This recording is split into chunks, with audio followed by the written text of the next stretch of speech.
حصري وعندنا وبس تنظيف الكرشة بطريقة أول مرة تشوفيها.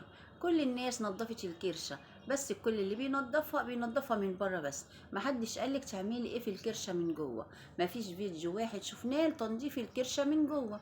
النهاردة ان شاء الله هقولك تنظيف الكرشة من بره بطريقة سهلة جدا وبسيطة جدا، وكمان تنظيفها من ظهرها.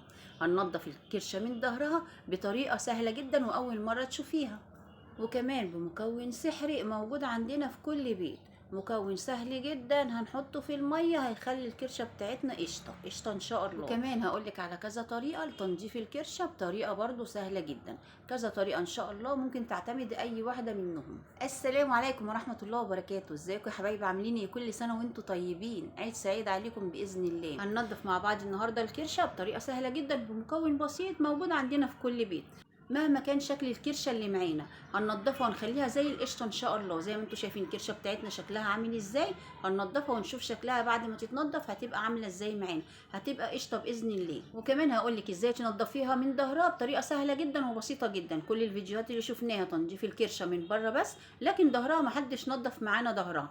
هننضفها النهارده ان شاء الله ونشوف كل التكات فيها. اول حاجه كده هنسمي الله ونجيب الريفو، وبرشام الريفو طبعا كلنا عارفينه وغني عن التعريف. هنجيب كده 3 4 حبات من برشام الريفو وندقهم كويس جدا وننعمهم وننزل عليهم بميه سخنه. انا عايزه ميه سخنه بس مش ميه بتغلي، لان الميه اللي بتغلي بتخلي الكرشه تجلد معاكي وما تنضفش معاكي. خليها ميه سخنه بس على قد ما ايدك تستحملها. حطي الميه السخنه على برشام الريفو وهاتي بقى الكرشه اللي عندك. اي نوع من الكرشه عندك بقى، سودا فاتحه شويه غامقه شويه، مفيش اي مشكله. المهم ان انت بتنزليها في الميه السخنه اللي فيها الريفو، بتنزليها مره وتدعكي في الكرشه شويه. لو لقيتيها ما نطفتش معاكي برضو رجعيها تاني للميه السخنه. بس هتنضف معاكي الكرشه بمنتهى السهوله زي ما انتم شايفين كده. الكرشه بتاعتنا كانت غامقه جدا زي ما انتم شايفين، لكن بمجرد ما حطيتها في الميه السخنه اللي فيها الريفو وطلعتها ويا دوبك زي ما انتم شايفين كحتها كده بالسكينه، بسم الله ما شاء الله لا قوه الا بالله، هتنضف معاكي وتبقى زي الفل ومش هتغلبك ولا تتعبك خالص. بس انت طول ما انت شغاله حافظي على سخونيه الميه، يعني ما تخليش الميه تبرد منك. يعني الميه لو بردت ممكن تزوديها شويه ميه سخنه او تاخديها على البوتاجاز شويه تسخن شويه. يعني خلي الميه بتاعتك سخنه دايما، لانها لو بردت تبقى برضو زي الميه المغليه. لو نزلناها في ميه مغليه بتجلد، ولو نزلناها برضو في ميه بارده مش هتنضف معانا. فدايما الميه معانا تبقى سخنه جدا. هننزل بقى الكرشه زي ما انتم شايفين كده، ننزلها في الميه السخنه ونطلعها ندعك فيها شويه او نجردها شويه بالسكينه. ولو ما نفتش معانا نرجعها تاني للميه السخنه. وفي طريقه تانية برضو هقول لكم عليها، اللي هي انك تجيبي الكرشه وتفرجيها وتجيبي عليها ملح خشن. ترشي عليها ملح خشن وترشي عليها بيكنج صودا اللي هو الكربوناتو، وترشي عليها ملح الليمون، وتروحي ماسكه قطعه الكرشه وتروحي لفاها في قلب بعضها. تعملي كده في كل الكرشه اللي معاكي، وبعد كده تركنيهم على جنب. اركنيهم قيمه ربع ساعه، ربع ساعه بالظبط كده. بعد كده هاتي الكرشه تاني وروحي منزلاها في الميه السخنه، ميه سخنه بس مش بتغلي زي ما احنا متفقين. نزليها في الميه السخنه وروحي مطلعاها، واول ما تنزلي عليها بالسكينه هتلاقيها معاكي بقت زي الفل. هتتجرد معاكي في ثواني على طول، لان ملح الليمون طبعا والكربوناتو والملح اللي احنا رشينه عليها ده بياكل في الكرشه كلها وبيخليها تنضف وتبقى زي الفل. اول ما بتنزليها في الميه السخنه بتنضف على طول معاكي بتبقى زي الفل. وفي طريقه كمان اللي هي طريقه التجميد، ان هي تاخدي الكرشه وتحطيها تجمديها في الفريزر، وبعد ما تجمديها تاخديها وتيجي تكحتيها بتتكحت معاكي على طول. بس بصراحه انا ما جربتهاش فمش عارفه، مش واثقه فيها قوي يعني. ان شاء الله ابقى اجربها وبعد كده اقول لكم النتيجه بتاعتها ايه ان شاء الله. زي ما انتم شايفين الكرشه بتاعتنا بتنضف ازاي بكل سهوله، بسم الله ما شاء الله لا قوه الا بالله. لا بصراحه يا جماعه الريفو بينضف حلو جدا في الكرشه. زي ما انتم شايفين معانا كده، اول ما بننزلها في الميه السخنه وبنيجي نكحتها بالسكينه بتتكحت معانا على طول زي ما انتم شايفين كده، بسم الله ما شاء الله لا قوه الا بالله. دلوقتي بقى انا حسيت ان الميه السخنه اللي معايا دي بردت، وطبعا لو حطيت فيها الكرشه مش هتنضف معايا. خدتها بقى رحت مسخناها علشان اكمل باقي تنظيف الكرشه. زي ما بقولك الميه ما تخليهاش تبرد معاكي، تبرد سخنيها او زوديها ميه سخنه. انا خدتها بقى سخنتها على البوتاجاز وهكمل باقي الكرشه اللي معايا. زي ما انتوا شايفين بقى سخنتها، وبعد ما سخنتها نزلت بقى فيها قطع الكرشه اللي معايا. هي بصراحه قطعه الكرشه دي الجزار كان مقطعها حتت صغيره كده بعد ما نضفها، ما كانتش حته سليمه على بعضها. عامه هي برضو لو حته سليمه على بعضها انت هتمسكيها تقسميها على قد مستوى ايدك، على قد ما تقدري يعني تمسكيها. تقطعيها قطع بقى على قد ما تقدري تمسكيها علشان تعرفي تنضفيها.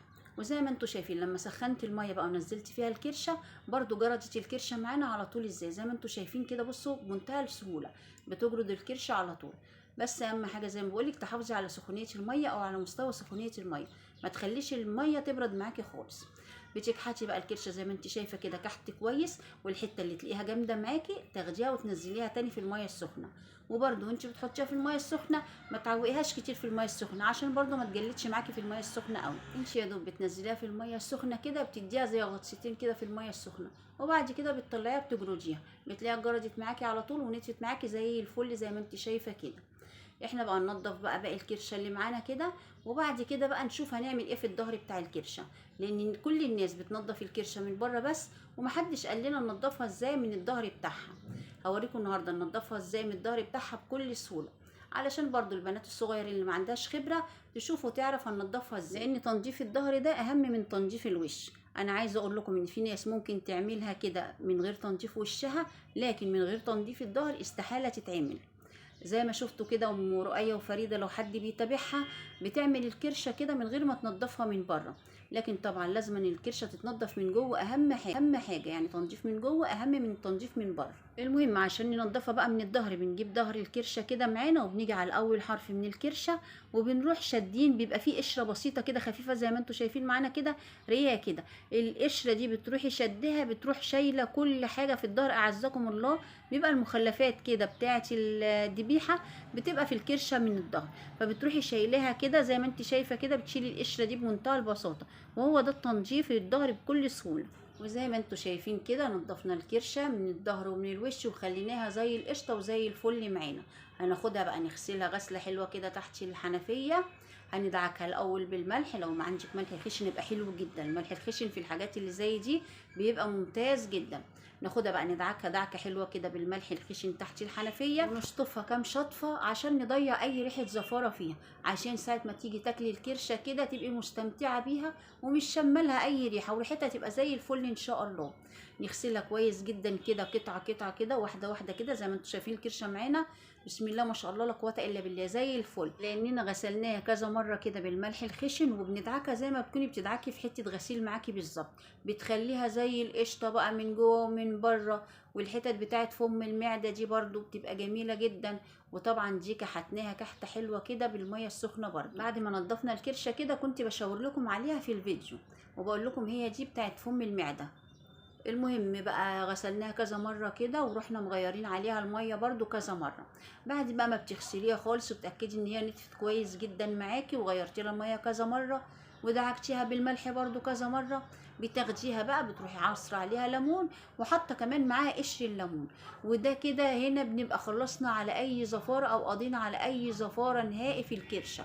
بعد كده بتاكلي الكرشه بتاعتك وانت مستمتعه بيها جدا، لان طبعا لا بقى فيها اي ريحه ولا فيها اي حاجه، بتبقى زي الفل، وبتبقي كمان يعني عايزه تاكلي كرشه كل يوم بعد ما بتنضفيها بالطريقه الجميله دي. ولو عايزين بقى طريقه عمل الكرشه اكتبوا لي في الكومنتات وان شاء الله ابقى اعملها لكم. وكمان احنا بس مش عاملين الكرشه، احنا عاملين كل ما يخص الذبيحه بتاعه عيد الاضحى، عاملين فيديوهات لكل حاجه لوحدها، عاملين الكرشه لوحدها، عاملين الكوارع لوحدها، عاملين العكاوي لوحدها، عاملين المخ لوحده، يعني اي حاجه تحتاجيها علشان الذبيحه ان شاء الله هنكون موفرينها لك باذن الله، وعاملين لك كل الوصفات اللي انت عايزاها. انت بس لو دخلتي خدتي لفه كده عندنا في القناه ان شاء الله هتلاقي فيديوهات حلوه كتير ان شاء الله تعجبك. زي ما انتوا شايفين الكرشه بتاعتنا زي الفل وزي القشطه ازاي. ادخلي بقى دوري كده في الوصفات اي حاجه تحتاجيها لعيد الاضحى او للذبيحه بتاعتك ان شاء الله هتلاقيها عندنا. يا رب ان شاء الله فيديوهاتنا تعجبكم ويكون عيد سعيد عليكم يا رب العالمين وعلى امه محمد ان شاء الله، وكل سنه وانتم طيبين وعيدكم سعيد باذن الله. ويا ريت لو عجب حضراتكم المحتوى تدعمونا باللايك والشير وسبسكرايب للقناه ليصلكم منا كل جديد.